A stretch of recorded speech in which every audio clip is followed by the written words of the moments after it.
Hello, let me tell you a story about Rene Lodge Brabazon Raymond, born in 1906, December 1906 in London, also known as James Hadley Chase. So, with a birth name like that, it's hardly surprising to find that he wrote under a lot of pseudonyms, that Chase wasn't the only one. He also had Raymond Marshall, R. Raymond, Ambrose Grant, I'm pretty sure I've heard of as well. He is considered by many to be one of the best known thriller writers of all time. He certainly was called the best thriller or detective novel author in Europe.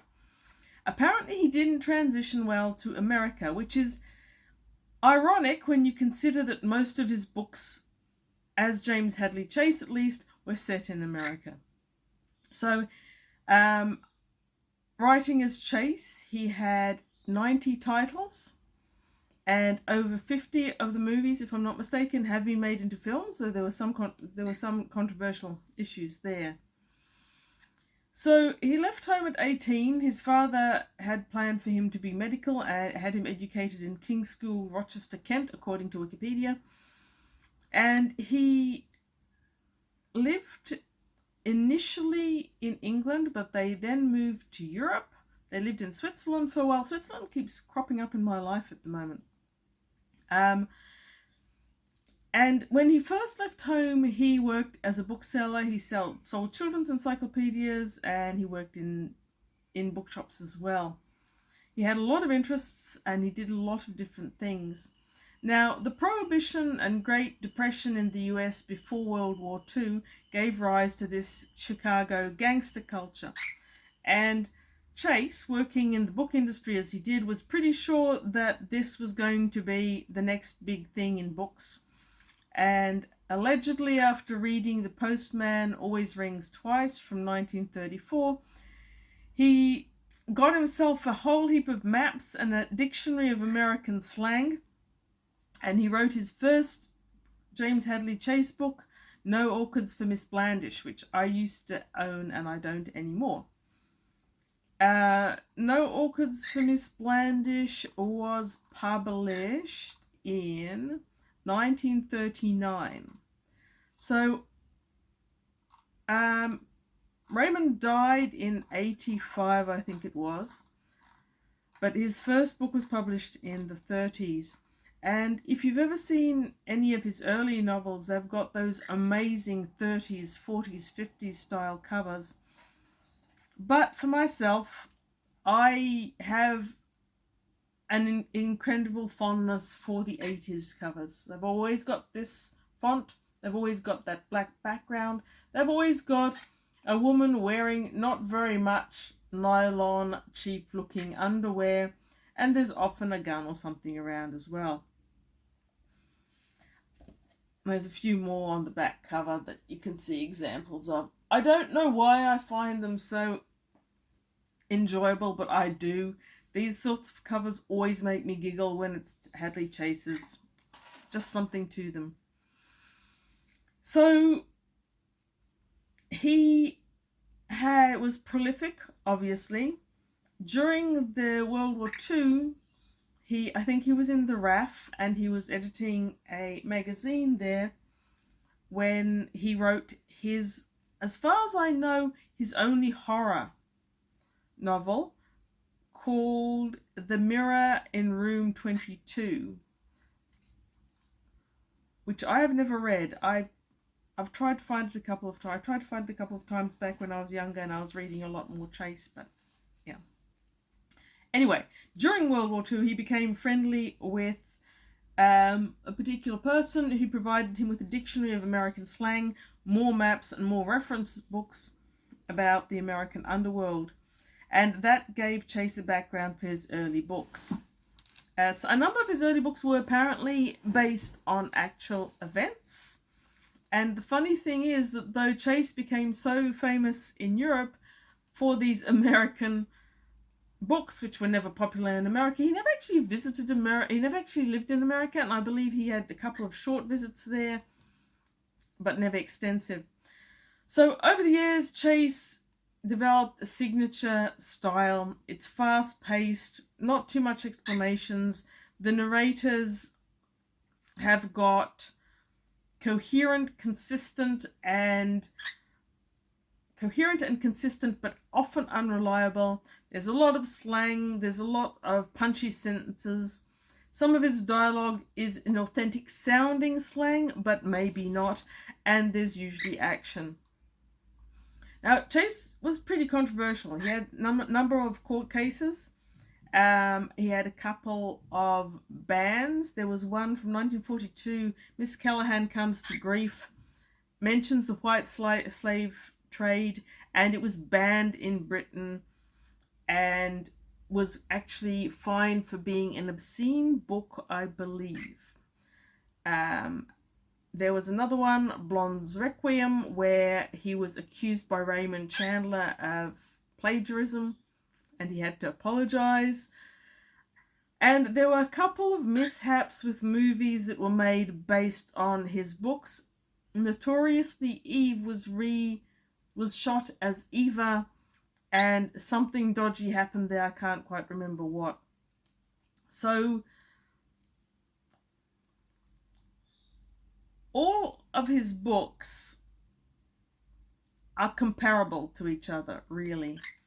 There's not going to be anything too unexpected in a book that comes with this cover.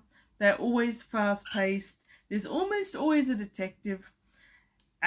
This one has a detective. This Hand Me a Fig Leaf is actually one of his last books. I think it was the 4th or the 5th published before he died in 85. Published in 1980.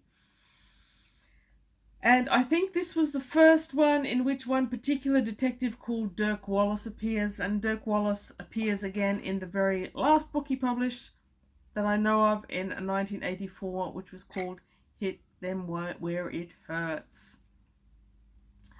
So they're all fast-paced.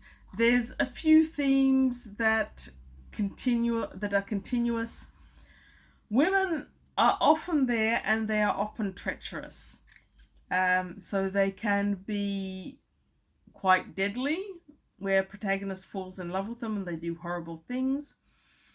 Or they can be very manipulative, but they are far from wet dishcloths. His women are always notorious and vigorous in one way or another. And despite the covers, the 80s covers, these are remarkably low in sex. It's always implied. The women are always really, really sexy and really, really suggestive. There's a couple of women in this that are strippers, which, let's face it, was still a little bit risque when he started writing. But in actual fact, they're very, very tame by modern standards. So the obscenity charge was even funnier based on that. There is usually violence, though by modern days, again, surprisingly tame. For the era when they were written in the 30s and 40s, at least, the violence was probably contemporary with their times. But the violence, I feel, is usually toned down because the plots circle around a elaborate mystery, and there's always a punchline, often unexpected. Now, the punchline in this one was expected by me. I'm not sure I've ever read Hand Me a Fig Leaf before, but if so, it was a long time ago and I'd forgotten it. Nevertheless, I'd read enough James Hadley Chase, and apparently they stayed in the back of my memory that I saw the ending to this one coming. So, our protagonist, Dirk Wallace, is a detective. He's recently got a job at the amazing Parnell Detective Agency after his father's detective agency was sold on his father's retirement. And he's called in to see the boss, Colonel Parnell, of whom he's a little bit scared. And there's a note has been sent to him. I need a detective. My grandson has disappeared. The local police show no interest. I rely on you to find the boy for me. And the person who's writing it is writing about a grandson who is actually the son of someone who served in the Vietnam War under Colonel Parnell, and received a medal. So he sends Dirk Wallace down to check this out, even though the normally high prices for this agency haven't been met. He arrives in a place called Searle, which is a small gossip-ridden town, where the sender of the letter runs a frog farm. I don't know if you live in a part of America where people make a living from frog farms, but frog farms are very central to this book, and it cracked me up that people make a living from frogs. They farm them, they catch them, they put them in barrels, they send them to a processing plant where they put in cans. Frogs and frog farming and frog factories being the central thing of a detective novel written by an Englishman who's never actually lived in America. It cracked me up. It's really well done, and I really enjoyed it. So against a backdrop of croaking frogs, decrepit deceit, and decrepit houses and farms and swamps, deceit, murder, Wallace's search for the boy becomes not only complicated but deadly as people keep dropping by the wayside as he appears.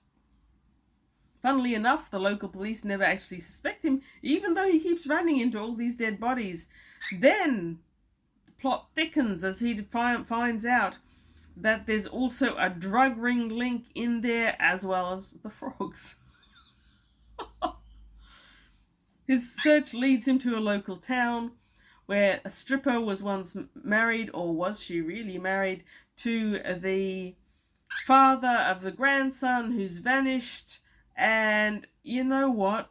It's just so much fun. That's what I remember about the James Hadley Chase books. A couple of the early ones, and I'll say No Orchids for Miss Blandish was one, were very violent and a bit confrontational. But by the 80s, he had hit his stride. He was writing these immensely enjoyable little books. And when I was in my teens and I first discovered these, I read a lot of them. I was really quite fond of them, and I got a lot of flack. I'll grant you, never from my parents. My parents never denied me books, even when I read unsuitable ones. But apparently a 14 or 15-year-old girl reading this book is flack-worthy. Whatever. I was stubborn. I kept on reading them. I had a lot for a long time. And then I moved away from them into other books and other parts of my life. And I only owned one more Miss Shumway Waves a Wand, I think it is, that I always held on to for nostalgic value. But these books were everywhere, and now they're not. And the last book fest I went to, I could only see 2 or 3, and I'm thinking, if I don't start collecting them again now, they may all be gone, and it may be too late.